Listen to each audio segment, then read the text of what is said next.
You're listening to Wrestling to the Max. Alert. Clear all channels. This is an exclusive. How you like that?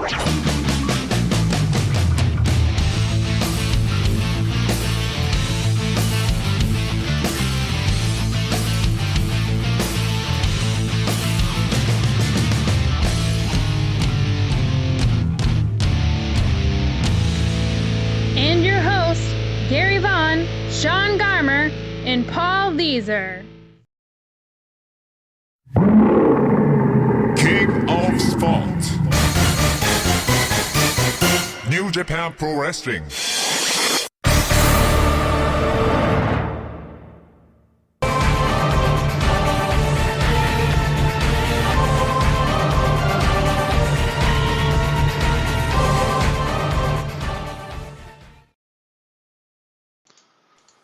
Hello and welcome to the final, the last, the ultimate ending of the G1 Climax 26 that we are talking about on this Wrestle to the Max Extra. And joining me, as always, Mr. Paul Leeser. Heyo. And glad to have him back. I mean, we've tried to have him for these New Japan shows. This wound up happening too late for the man. But our New Japan correspondent, Mr. Tom Reese. Hey guys, how's it going? Oh, well, how are you doing, man? I'm glad this thing only happens once a year. Aren't we all, man? Oh, gosh. It is, whew, man. A lot to try to digest and a lot to watch in such a big span. I mean, so, you know, it's, but I mean, they have other tournaments during the year, but they just don't hit like this one. So, you know, it's crazy. But, guys, we should just dive right into this show, which we're covering the whole show, not just the one match that has to do with the G1, actually. But inside Sumo Hall for the last time, they start out with a opening tag match of Jushin Thunder Liger and Tiger Mask against David Finlay and Ryusuke Taguchi. And I don't know if he's been doing this the whole undercard, because I have not watched a single minute of the undercard, so I apologize. But to me, the best thing about this entire, including the match, is Taguchi coming out lip syncing to a song before. That's just me, though. What'd you think? What'd you think, Paul? I thought it was fine. I went back and managed to watch a few of the other matches that I planned on skipping, but I had the extra time, so this was okay. Taguchi lip singing, just another thing to do for him, pretty much to try to make him stand out a little bit and keep that comedy character rolling. And I still love me some David Finlay, and the old men held up. So it was a fine opener, just nothing too special. Tom? My favorite part of the match is when Taguchi and Finlay went for the double butt bump or whatever, and Tiger Mask moved, and he cracked butts really hard. It was kind of funny. Is there? I mean, so I'm guessing in the World Tag League they don't let them have juniors in there, because they would be a great team to have in there. Have Finlay and Taguchi. They do not usually let juniors in, no. Ah, well, that's a sad moment to miss. I mean, it'd be better than Yujiro and whatever else they're gonna have in there. But we'll get to him in a little bit. We had to go through another tag team that they'll probably have in there, but hopefully they'll be broken up before then, so we don't have it instead. The Bullet Club Hunters of Yoshitatsu and Captain New Japan against the Brother Booker tag team of Goto and Jado.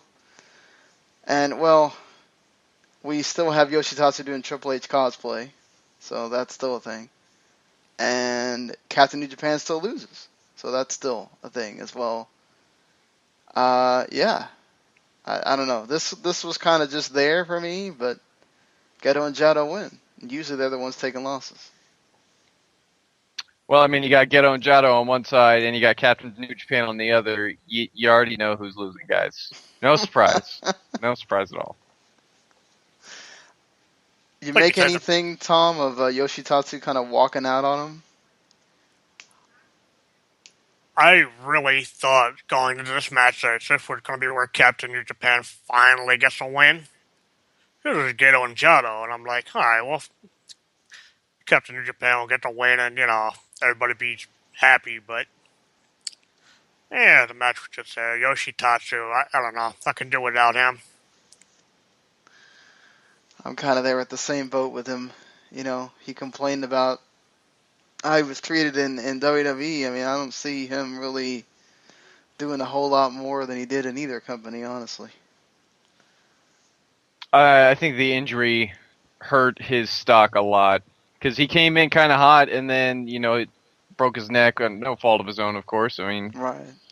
and just sort of killed everything I think that they might have had for him at the time. So now it's just here's the thing with New Japan, and maybe this will turn into something.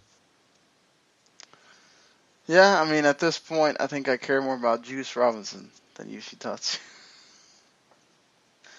No problem with that. Juice is very entertaining.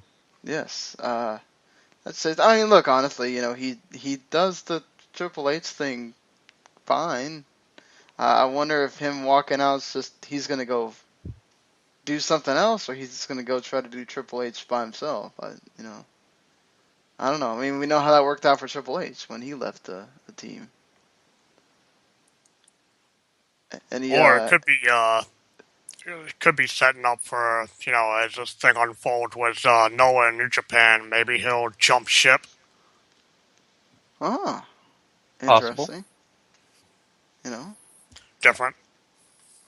Yeah, you kind of do need, and for that to work, you kind of do need New Japan people to sort of leave. Obviously, he's very low on the totem pole, but, and it doesn't work if everybody just comes to New Japan.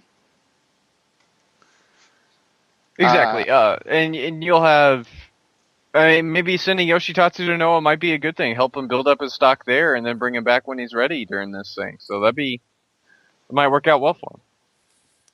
Can't be any worse than where he's at now, so. Yeah, very true. Yeah, I mean, it's like, it's not that his offense is boring or the guys, but I don't know. I don't know. Just kind of nothing. He's hunting guys that haven't really mattered all that much recently until tonight, so. I mean, and you could argue that some of them still don't matter very much, even with tonight either. Very true. So we get the match after this is actually, maybe it does matter a little bit in what could be for the immediate future of Tomohiro Ishii and Yoshihashi taking on former IWGP Heavyweight Tag Team Champions and Togi Makabe and Tomoaki Honma. And Yoshihashi gets another pin, another win for him, beating Honma. And this was good. I mean, you can never go wrong with Ishii in the same ring as Honma and Makabe. Those three are just gonna pulverize each other. Yeah, and I think Yoshihashi and Ishii made for an interesting tag team combination. Whenever Yoshi got in trouble, he tagged in the Big Bruiser, back and forth, obviously, and then Yoshi ends up getting the pin, which is kind of cool. I was happy to see Makabe and Hamna put back together. I really like that team. Makabe kind of flat as a single, but the team is really good. And Yoshihashi and Ishii, that's alright. I was kind of thinking Ishii and Goto as a team.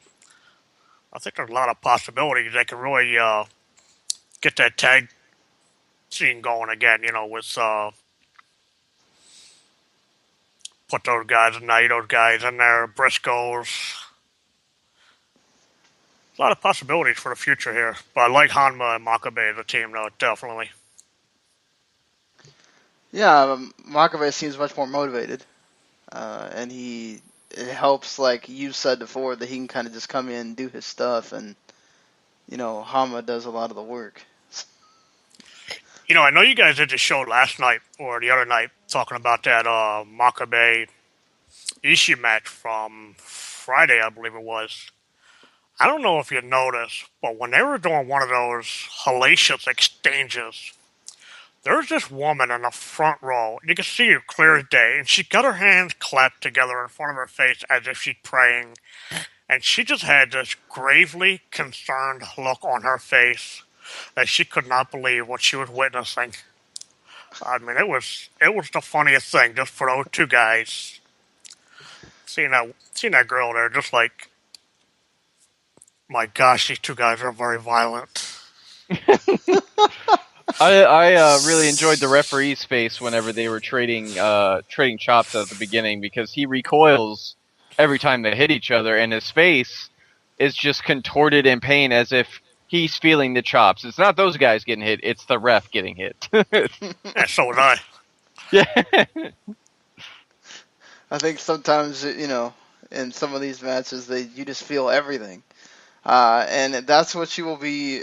if you don't do this, whether it's during the match or after the match, with this 8-man Team New Japan against Team Noah, I don't know what you're doing. You're not watching the same thing we are here.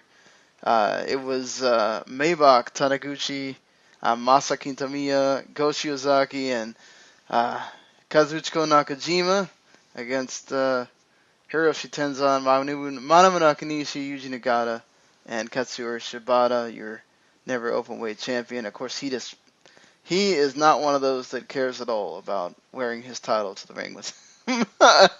As opposed to Elgin, who wants to wear both of his titles every time he goes somewhere. So, that's always funny to me. That Shibata just seems like he just forgets the title in the back every time. Man, these guys just... It was crazy to see, like, the crowd just... They want nothing to do with Noah. Just... Anytime there was a Noah guy, just boos. And I thought Shiozaki did the greatest job of soaking it all in, Instead of having Jericho drink it all in, Shiozaki just soaked it in there and was all about them boos. And Shibata was just like, no, we're not having any of this, guys. We're just going to beat up everybody. Forget that. Just, awesome stuff. We often talk about Shibata being in a give no fucks mood. This is the epitome of give no fucks. Like, he ran these guys right the hell over. Big time, painful looking drop kicks in the corner. Hits, what was it? Was it Maybach? Oh, no. It was Go. Wasn't it? No. It was Nakajima, who he headbutts so hard, he busts himself open the hard way. That is the definition of gives zero fucks, and the crowd ate it up. Yeah, it felt like you just heard the shots fired just happened. They talk about that time bomb that's going to explode at Power Struggle. That might have just already happened with Shibata and the headbutt. I don't know how Nakajima was able to do anything after that, let alone actually get the win for his team. I'm guessing the two of them have one hell of a headache right about now. Shibata's probably like, I ain't got no headache. I'll tell you what, you talk about the headbutt, but Shibata nailed Go with that drop kick in the corner. Oh my god. That was just insane. This match was great. It was just, like you said, the crowd just ate it. It's the easiest thing in the world. The outsiders against, the hometown guys, and it's just going to be a great feud. And this was, like I said, it's for the first shot. It's going to be great. And the funniest part was the end, the pull apart, when Shibata just teeing off on everybody. Yuji Nagata just there behind everybody, like, yeah, go get him. It's just like cheering everybody on. It's like, what do I need to do? Yeah, I mean, it was fun because Nagata, I think, was the only other one that actually got involved in part of that melee there at the end. Because they all jumped on Shibata, so he's like, oh, no, we're not having none of this. And he just boots somebody in the corner. Again, I think it might have been Maybach, but just Shibata just going after Nakajima, like taking him down. This felt like a freaking boxing fight going on or something, like, just Nakajima gets taken down and then Shiozaki gets leveled by Shibata too. It's like, damn. Just not even... Shibata is the best at setting things up through those tag matches. I mean, I don't know what it is. He's able to generate so much, whatever you want to call it, emotion, heat. He just, when he gets done with a tag match, you want to see him in a singles match to kick somebody's ass. I mean, it's just, he's awesome at doing it. I think he just understands hatred. Pretty much. He's got that chip on his shoulder pretty high. I mean, just he is. I don't even like, you know, if Siobhan ever gets that moment of like becoming champion, I think he's still gonna be like going around wanting to kick somebody's ass. It will never end for Siobhan. In a match that probably was not well placed, and I don't know. I love the Briscoes, and God bless them, they tried. They came out like a house on fire, wanting to get involved here, doing the dives and everything, but man, just nobody cares about you, Drew. And Paige suffers for that.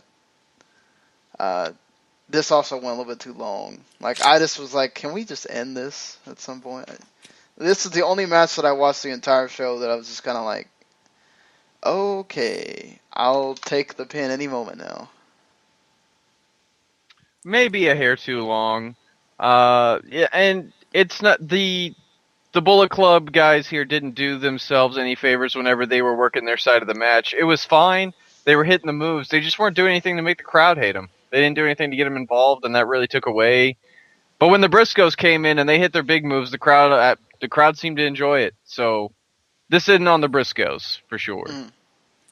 Nah, it just should have been flip-flopped. You know, the tag match with the Noah guys should have been after the Briscoes match. It wouldn't have mattered what they did. That they had to bring the crowd down. Mm-hmm. And it just wasn't, in hindsight, obviously 2020. Briscoes should have went on before that, but like you said, it wasn't due to them. It was just the previous matches, you know, really had the crowd, you know, going another direction. Mm-hmm. I know, but there's something to be said for, you know, it's not like Yujiro and Paige were just doing nothing. I mean, even when they hit that big tag move, like, they didn't really react. It was just, I think it's more about just, Yujiro's been so, like, just a nobody for so long. You put almost anyone with him, and it's just, no one cares about what he does, you know? You might as well just put Yujiro and Tangaroa together so you can just have the tag team you don't want to watch. I mean, just, like, and I feel bad for Paige because he's good. It hurts him. That guy had a lot of potential. Mm-hmm. He's really working on getting that the somersault flip over the rope, over the cage, over anything into a move, into his repertoire, and I love it. I love it, and it works so well. They work a great sequence where he goes for the flip over clothesline into the ring, and Jay catches him into a suplex, and it's really smooth and well executed, and just the move adds so much to his arsenal. Not to mention, I think he was the one that took the DVD on the apron. So, hats off to Adam Page's back for working hard. Yeah. I did like, that spot where the Briscoes, it's Mark and him trading to try to see who's going to do the Brainbuster. That was, there's good spots in here. It's just, it's like, it felt like them just doing stuff, but no one cared. So, It was hard to get into it. I just hope that the Briscoes get a team that matches them a lot better and that the crowd sort of cares about for their next title defense, because it kind of does them a disservice. Very true. So we get into the other, after the intermission, which they officially announced Wrestle Kingdom 11 for, guess what, guys? January 4th. No change, so, you know, we might as well have already had that on the calendar. There was talk at one point of perhaps they need to start moving the date around to make it always be on Sunday, because having it during the week sometimes can hurt the attendance. But it seems like that is not the case for this year, at least. If we move on to the big singles match for Satoshi Kojima, sort of his reward for having to do the dirty work while Tenzan took his spot in the G1, going against Jay Lethal for the Ring of Honor World Championship. We all knew that Kojima wasn't winning, considering that they have a big pay-per-view in a couple of days. But I still thought this was a really good match until you get to the kind of crappy ending. And I get that Lethal's supposed to be heel here, even though he's been sort of a face in ROH because of the stuff with the Bullet Club. Larry over at 4-1, and he's not the only one. There's been a couple other ones that it's like that wall. Do you think it has to do something with the ROH New Japan thing? That it's like there's that certain wall that you can't touch yet. Okay, it's cool if the Young Bucks or Seidel wins a junior title. It's cool if ACH wins a junior tournament. But when it comes to the heavyweights, you're not beating them clean. And yeah. Go ahead. It's such an interesting dynamic considering what they have planned for Adam Cole. They want to push him as a heavyweight, and you can't really make him effective unless you let him win. And Elgin's sort of an exception because his contract is firmly with New Japan, not really with ROH. So it's so odd, and especially the match is great. It's a real fun ride all the way to the end. The crowd's into it. And Lethal, goes for the low, or hits the low blow on Kojima. And I get it. Technically, he's still an LIJ over in New Japan and all that good stuff. So that's whatever. But it sort of takes away from what you have building up to this Friday, where you have New Japan talent on the show. It would have helped. Kojima loses nothing by losing clean to Lethal, I think. It still comes down to nothing against Lethal. I really like him. But it just comes down to perception.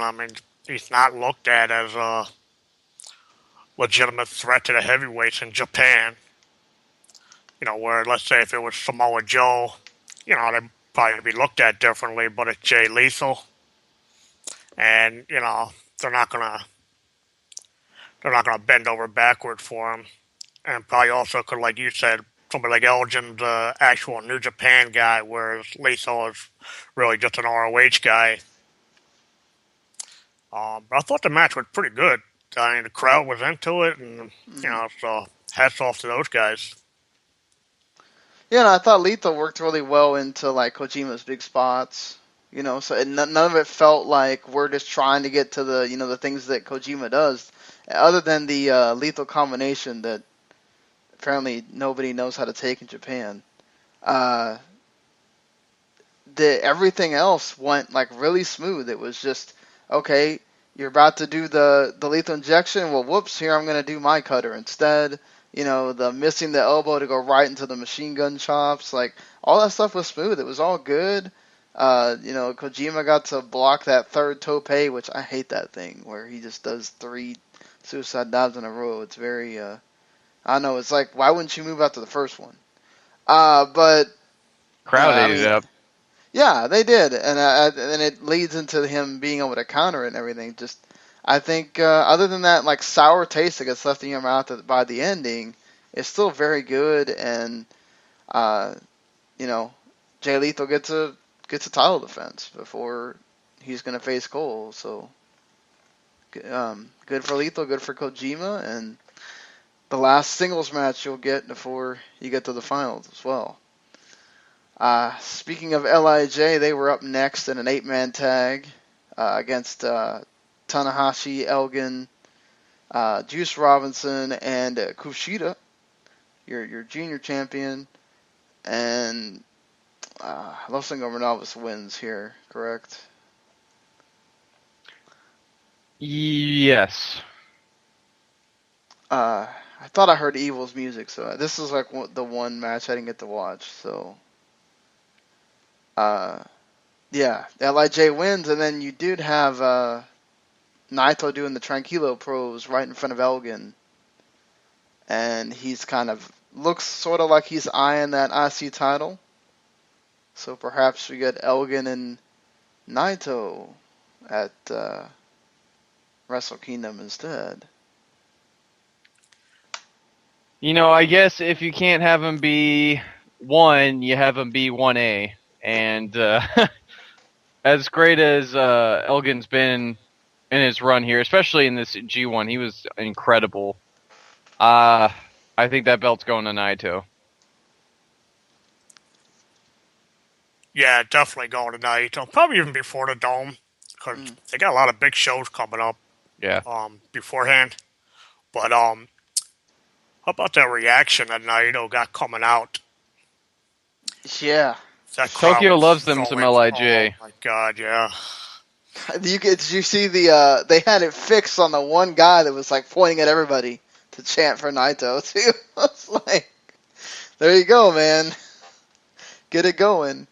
I don't think they needed your help though. They were pretty in tune with making sure they were before he even walked out. The same thing with Kojima. Before Kojima walked out, they were chanting his name. It helps a ton too that they've gained the license for all these songs now, so you don't have all the where you can't hear the crowd until the match starts. So it's like now we're starting to hear stuff for guys that we didn't get to before because other than Makabe, because he has the Zeppelin, everybody else has their actual music now. So it's kind of cool. Well, the rumor is that apparently Tokyo was not happy about the final that we got. Because they wanted their 2 guys. They wanted Tanahashi and Naito. And so now rumors abound that that's your Wrestle Kingdom match for the IC title. Wouldn't shock me in the least if that is. And remember, Evil got the pin here. So, could Evil be maybe the first challenger for Elgin? Well, didn't Evil already beat Elgin in the G1? That's what I'm thinking, yeah. Yeah. So, yeah, that seems like, I guess they were pretty much setting that up. But it is interesting, because they could have had Fale pin Okada again. They didn't do that. So, I mean, they've got 3 destructions, so I'm assuming each one of the titles was going to headline one of them.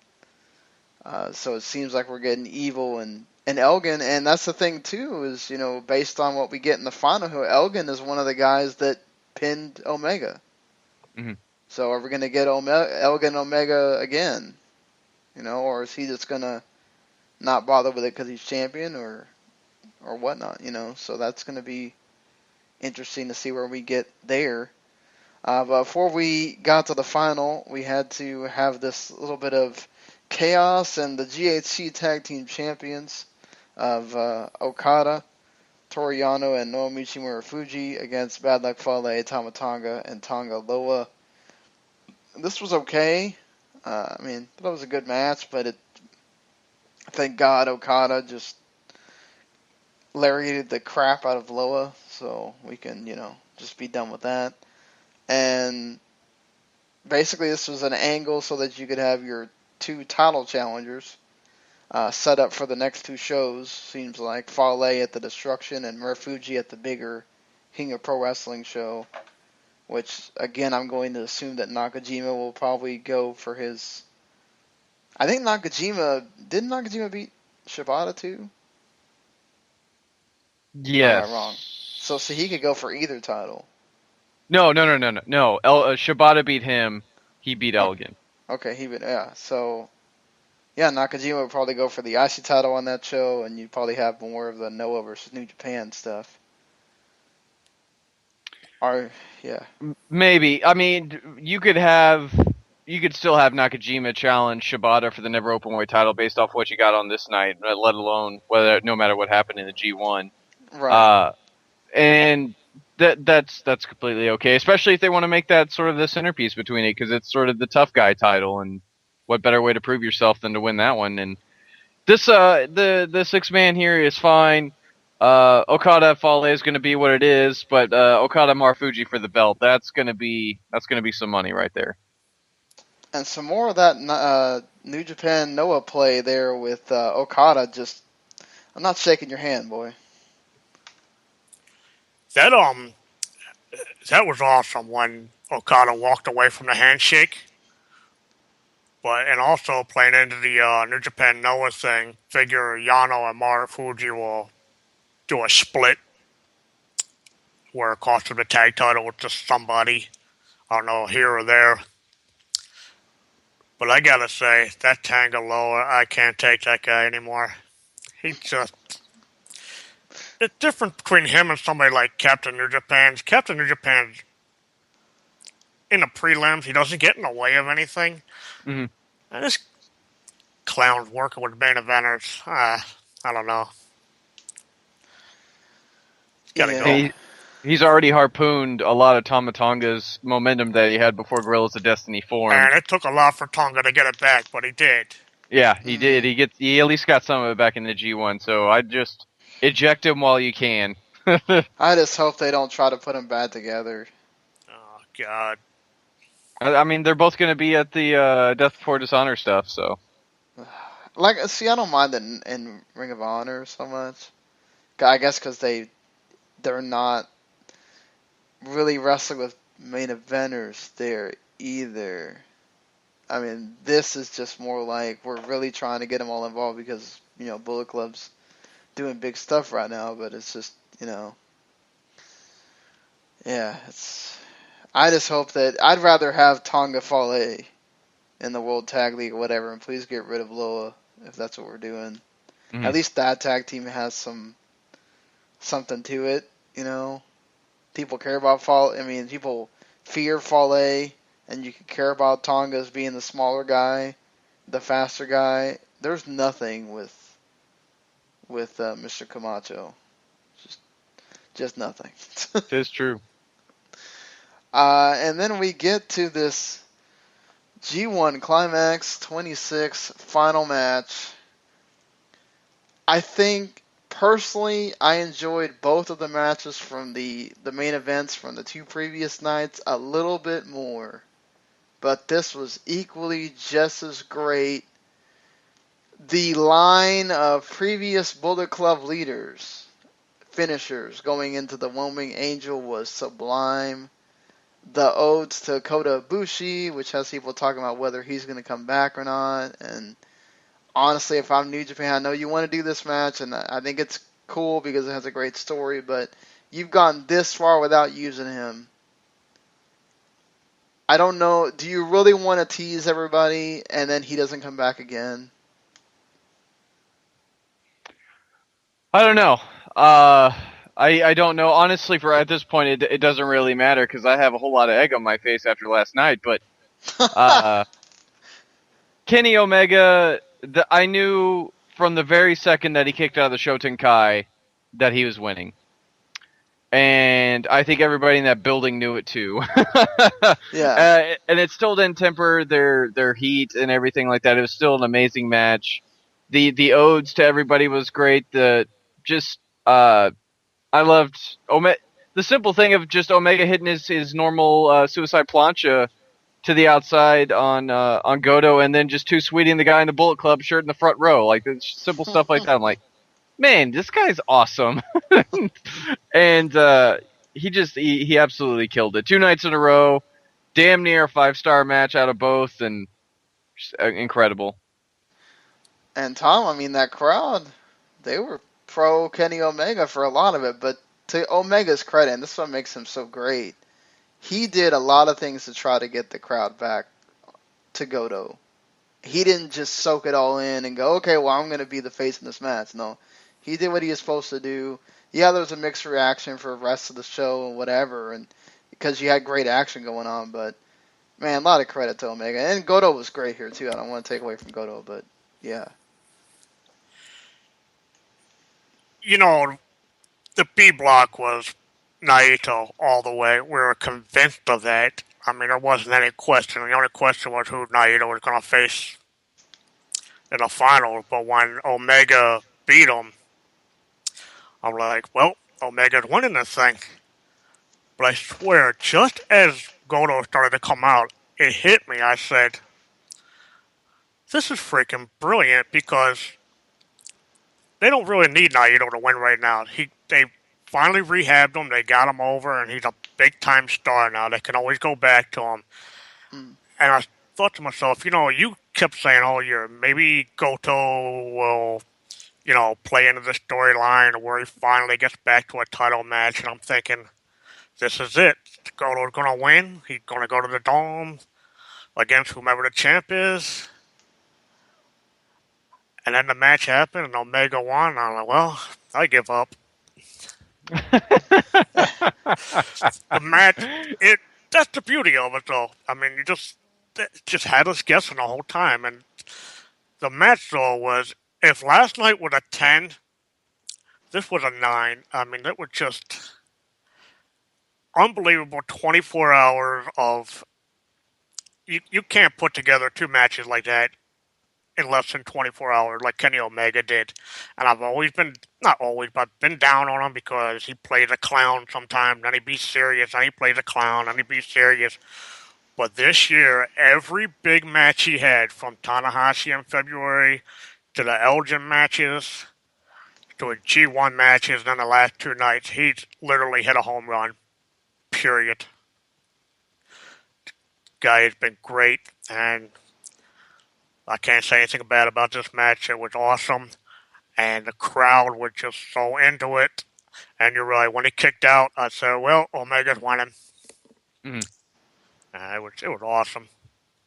And, I mean, this plays great because if you had, you shouldn't have given Goto the G1 victory unless you were ready to put the belt on him. And this way you can continue the idea that Goto is still looking for something to put him over the top to let him get to that next level that he's been searching for the last forever. And you can even have him start questioning why he joined Chaos at this point because nothing's changed. So great storytelling elements for Goto in the loss, and Omega gets to look like a star, and the Bullet Club matters again, which is also a nice plus. Mm-hmm. So one of the funniest parts of the match is where Omega telling everybody in the first couple rows to get out of the way because he's going to powerbomb Goto over the guardrail into the front row, and then he just turns around and powerbombs him on the ring apron.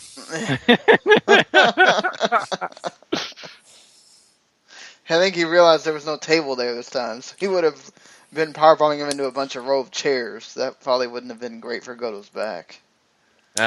Goto's made of cement, too. You tough bastard. You've been all right. I mean, I do think that if you're going to have Goto win, I think there's still that question of the whole thing with the briefcase. I think if you have Goto be the first guy that loses the case, that's a huge story, and that goes on with his whole despair and he never gets to win. He might win, but he doesn't get to hold it long or whatever, Same thing with what happened with the IC title. He beats Nakamura, then he loses to Nakamura anyway. And, I wouldn't have had a problem with that either. But I think, with all the pluses that you get here, with, like what you said, Bullet Club is a big deal, or it's at least on that same level of Chaos again. Maybe you have LIJ sort of a little bit above both of them, just because of how big Naito is and how much that's really helped everybody else that's in that stable. But Omega looks like a big-time dude now. And then he gets to reveal to everybody that he speaks Japanese, which everybody kind of already knew, but to do it on that stage and tell everybody, basically do the Okada thing and say, I'm not leaving and I'm not going anywhere and I'm not going there. And, I still don't think that says I'm not going there. I think that's just, he very well knows that everybody that's in the higher ups in New Japan knows how to speak English as well. That guy's not stupid. I think it's all about timing and all about what happens in this year that he still has signed to them. I'm not willing to just heads not bet because you say something, it's not going to happen. But the same way the other way around. He could really be honest about not wanting to leave either. That's true. I don't know if this was always the plan or if this is a way to make him and maybe give him a reason to stay. Because look at you now. You're definitely a bona fide main eventer. You have the possibility of becoming the IWGP Heavyweight Champion, which is a pretty freaking big deal. So I'm curious as to what this is trying to tell us, whether he is actually going to stay or not. If he does, great. He'll do great here, and if he actually gets the belt and all that, then that's even better. But I still, you can't get that nagging voice out of your head that says, "Hey, man, there's a lot of reasons to go to the E right now while you're at your hottest." If that is where you want to go. Yeah, but at the same time, this year has been all about not rebuilding New Japan, but got to create that new top 2 spots after Nakamura and Styles left. So I don't know if they pulled a plug on Omega if they did not have some reason to believe that he's sticking around for a while. Yeah. I mean, it depends on what you read. There's stuff I've read that says he signed one of those 2-year deals, so he's there until 2018 at least. Now the Bucks did sign a 1-year deal with ROH, and maybe they sign another 1 year so they can all leave at the same time, and maybe the Bucks go ahead and go since they already have friends over there anyway. It's not like they have to worry about not being treated well like they would have before. And perhaps they just kind of wait and see what Omega does if he comes at all. But I do have this lingering thing of just the way that Omega points out they've kept Okada and Omega separate. They have also kept one man that surely I don't think he would let the situation pass him by, but he is a man that doesn't give any fucks. Shibata did get a win over Omega during the G1. They would probably have to face each other. Do you think that maybe they have Shibata beat him? No. I'm going to go ahead and say it again. 5% chance. No. Shibata's year is next year. That's what I would think too. I wanted to ask that question. So we have that out there. Because people were asking that in the group, and I was just like, well, I just don't see it happening. Like, it seems like next year is your year to sort of make some other guys. You don't have to make everybody in year one. Mm-hmm. And that's what they're doing. That's why I don't think it'll happen because, okay, let's get Omega established, and then we'll move from there. The person that loses that briefcase will probably be somebody that has already won G1 before or held a title before. Mm-hmm. I mean, if that's the case, you just may as well put the G1 on Goto and have him lose it before the Dome. So, see, but I think if you do that, there's no reason to push Goto anymore. Why should you have faith in him? If you're going to have somebody lose the briefcase, it's got to be somebody who can survive it, like an Okada or like a Tanahashi. Yeah, true. Much like Cena losing it that one time that he did. Yeah. With the Money in the Bank. A guy who can survive it should be the first one to do it, and Cena in that case was indeed the first one. Yeah, you don't want Goto turning out like a Sandow, Yeah. I think Goto was much in a different place than Sandow was, but but do you think, okay, so how much of a % chance do you guys give for them to actually pull the trigger and have Omega win the title at the Dome? Oh, that's. I mean, I don't know if I see Okada losing the title to to Nakajima or to anybody else on the road to the Dome. Unless Naito somehow sneaks in there, but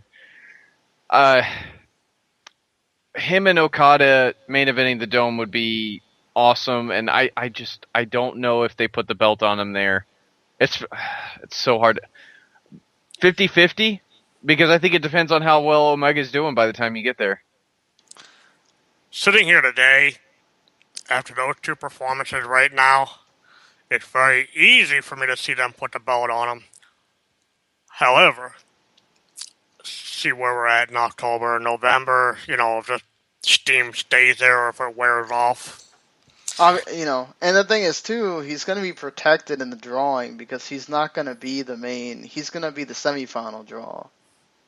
So you won't even really get to see if he can draw for you until you get to the Dome.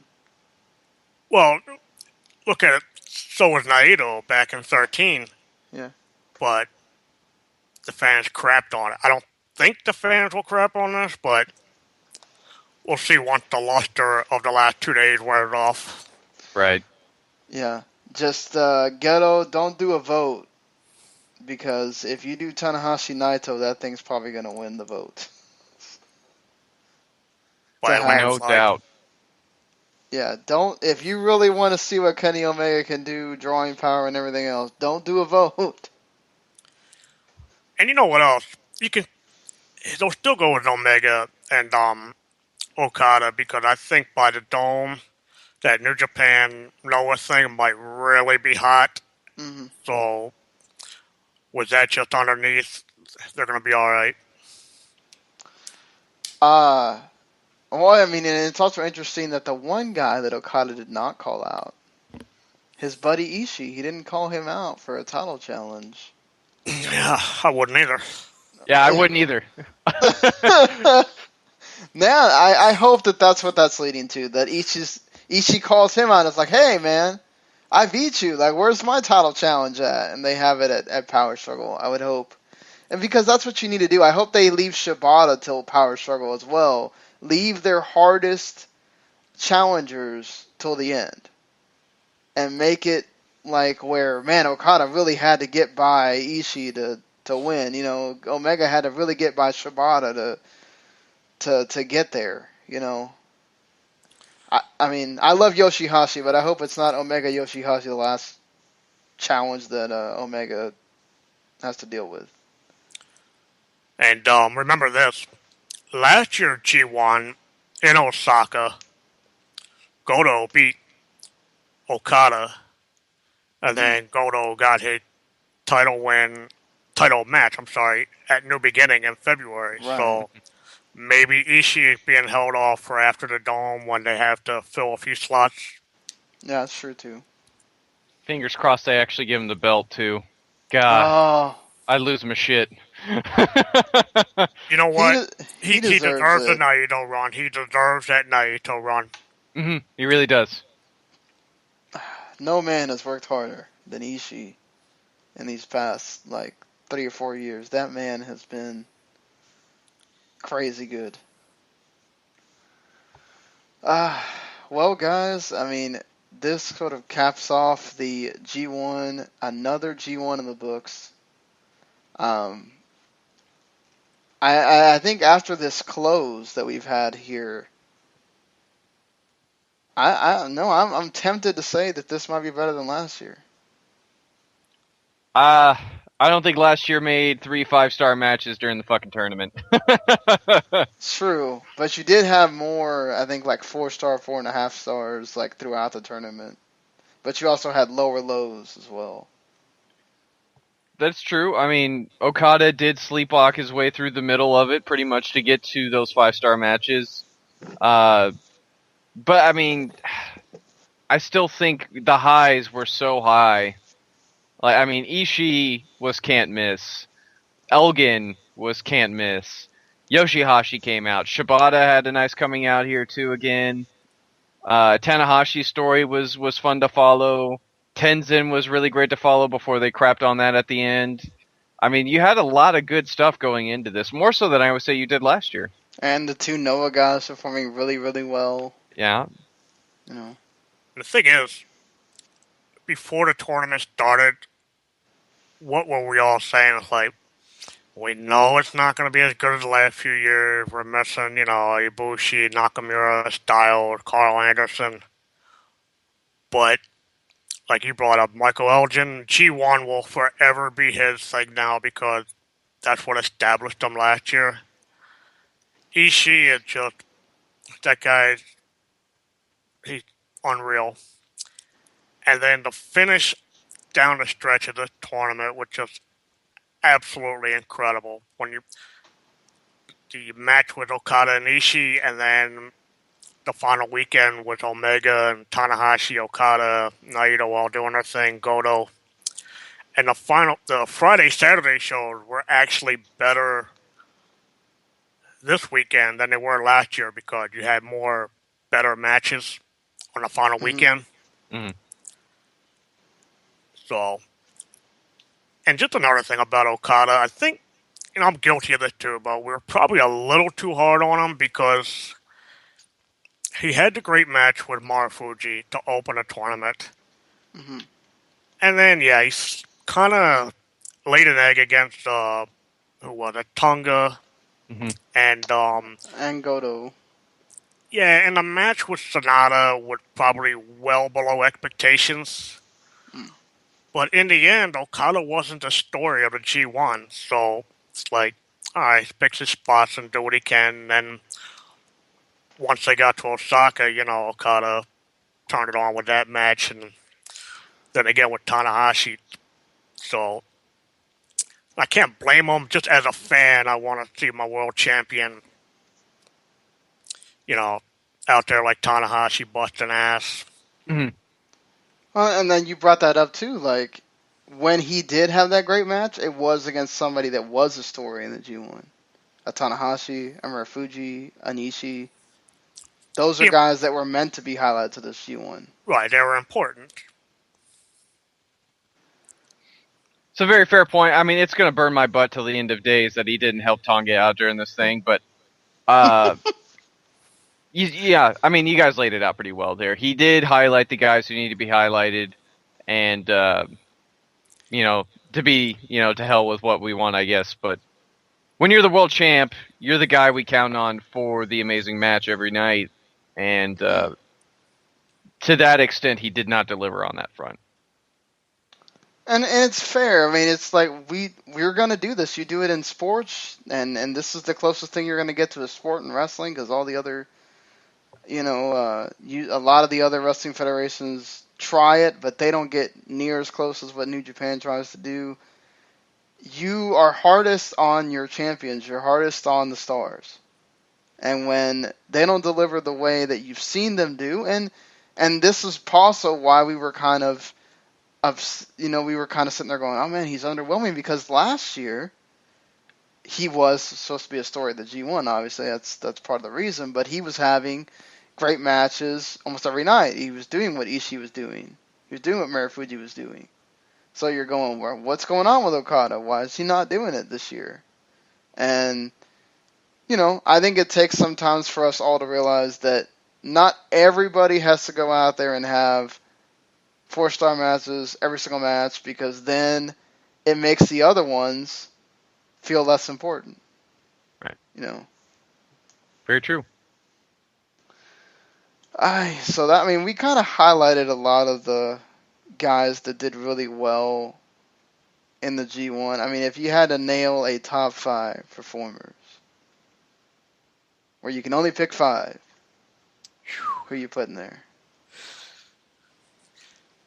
For me, Ishii number 1. By virtue of the finish, I gotta say Omega. Elgin was awesome. Gotta give prop to Nakajima for coming on, establishing himself in this thing. And to round it out for me, just because of the way he gutted it out with Tanahashi.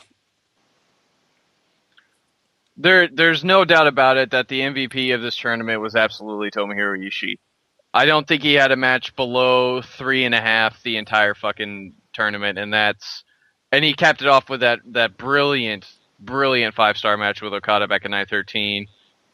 Second, I'm going to go Elgin, because he's about in that same realm. I don't think he ever had a match below 3.5, and he certainly had a lot of 4.5s. Like some absolutely spectacular match, especially against Nakajima on night 18. I don't know if anybody wrestled a smarter tournament than Naito. He certainly came in every night with a plan, and eventually that cost him. So I think I'd put him up there. Kenny Omega, of course, has to make it in that list too. And I'm with you, Tanahashi on 5. The guy had a great story. He really told it well, and he had some absolute barn burners of a matches down the stretch, especially once he got going on that win streak. Yeah, I think it's hard not to put in Omega. He won. He had a ridiculous closing stretch, and he never really had a bad match at all, either in that B block. It's fair to to say. I think obviously the MVP is Ishii, no doubt about that. I would say Elgin number 2, Omega 3 for me. And, man, it's so hard because you have Tanahashi, you have the story and everything. But I feel like, we haven't hit on one guy that before this tournament, Paul talked about it yesterday, and a lot of people were talking about it. There was a guy that wrote a preview for the G1 saying how much he could not stand the fact that Naomichi Marufuji was in this tournament. And I want to hear what he's talking about right now. That, how can you say a damn bad word about the man? Mm-hmm. He went out there every night. He gave you a performance, and he had the against the big guys. He brought it, and even against the guys that aren't the headliners, he brought it. I mean, so you can say what it is, but we all forget sometimes that heavy motivation matters, just like it matters in everything else you do in your life. It matters when you're in a different company, in a company that you feel is going to showcase you. You're here to matter. And now it looks like he might stick around, at least for while they're doing this Noah New Japan thing. And, I don't know. I know Nakajima, I think his deal ends at the end of this year with Noah. So I don't know if they're trying to see if maybe Nakajima will kind of come over. Or I don't know how that works, because I know Noah technically, I think, Kadani doesn't have a controlling stake in Noah. He has a sizable stake, but it's not controlling enough to where I think they could just port people over whenever they wanted. I think there's still probably something they have to do with that. But Yeah, but you gotta think if they pulled the plug, there would be no Noah, probably. probably, you're right about that. I mean, if Kadani's not putting money in there, it probably wouldn't be, and especially when there's certain shows are drawing like nothing.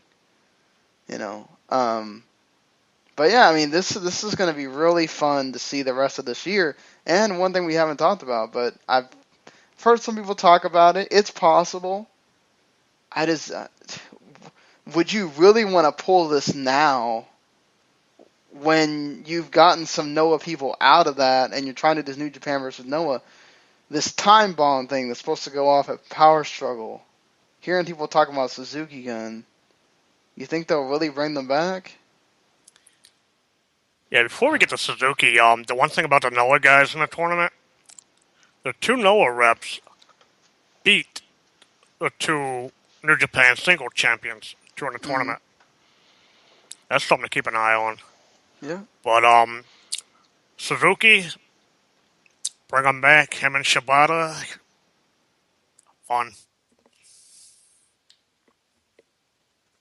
Yeah, I'd be okay with a Suzuki Gun return, honestly. They could bring some freshness to a lot of things, especially having Killer Elite Squad back in the tag race. That would help a lot.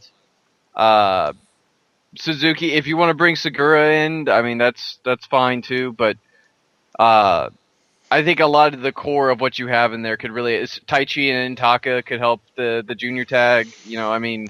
Did somebody just say Taichi's going to help someone? Alright, you know what, Taichi. He's a fresh face for we gotta put up point. with him next Sunday. I mean, that's enough. They're fresh faces, though. That's what counts. I think that's what's going to help keep it fresh, and I'll never say no to Suzuki. I'll take whatever badness you want to bring with him. You let Suzuki wrestle anybody, I'm down. Him and Shibata for the Never Openweight title, make it a thing. Yeah, not gonna complain about that for sure.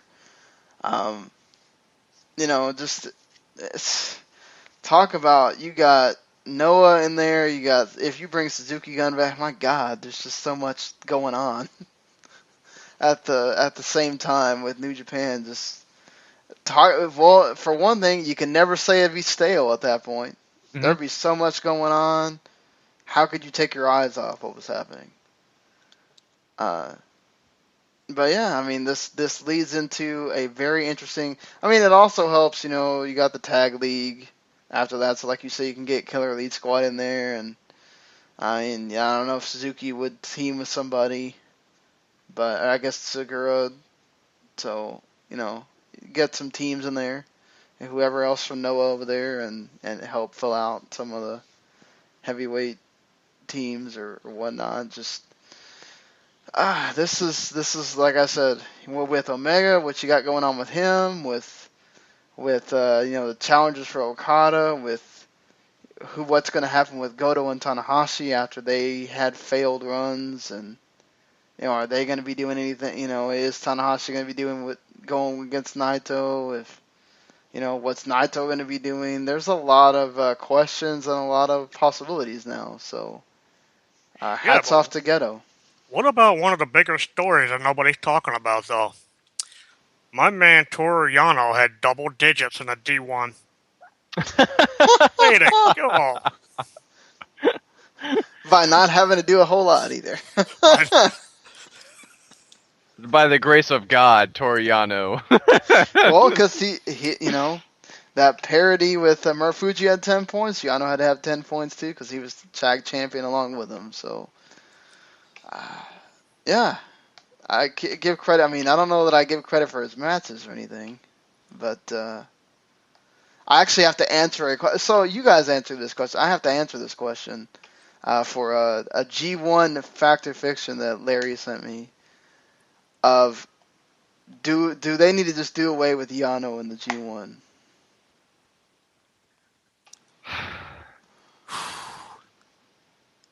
You have 20 guys in the G1, 10 on each side. You can't have 20 studs, so I guess if you're going to have a so-called lesser talent, you may as well have somebody that's entertaining. I'll tell you what, I'd rather have Yano than Yujiro. The nice thing about Yano is that he brings something different to the table that sort of helps set the night in a way to where you're going to have at least one. You're going to have guys who are going to have some nights off because the Yujiro or the Yano special, of course, is no longer than 5 minutes, and he brings some comedy to the table, and that certainly helps set the crowd at ease, gives them something different, something to look forward to, maybe if they're into that. So, I don't have a problem personally. Yeah, and he's the perfect guy that to get the point to where you need to get them. You have to have guys lose here and there. Mm-hmm. So why not just have them lose to the Yano special instead of wasting a loss on another star when they can hold that for down the line? Yeah, like Shibata, just have Shibata all three of Omega's challengers lost to Yano. So, I mean, that tells you a lot right there. 2 of your champions lost to Yano. And he's a guy you don't have to have because he beat him. You don't have to have be a challenger because he's freaking Yano. He doesn't need that. Mm-hmm. I mean, it would be fun, but I don't know that he's ever going to do better than that match with Tanahashi. Nah, but you got to figure though, with 5 wins in the G1, that's going to be a new DVD.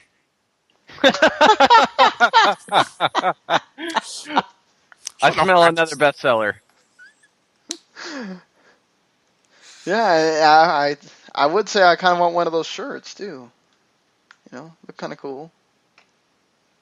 But yeah, guys, I mean, I think we kind of covered everything. This is going to be really interesting to see what the rest of this year is like and going into next year. Now people won't have this big who's going to leave talk. It's going to be about who's going to be freaking awesome for the next year.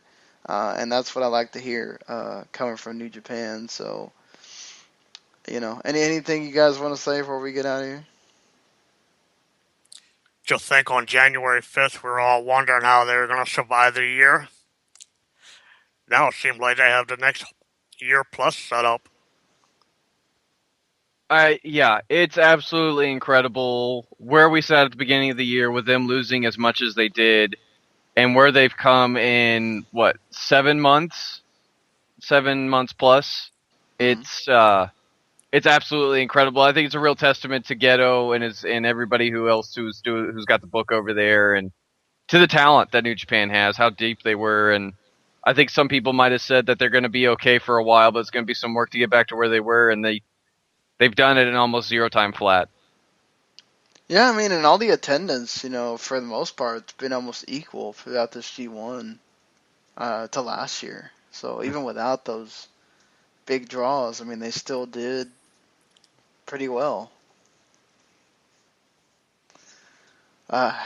Man, this is, like I said, plenty to discuss now. And look, this is only the beginning.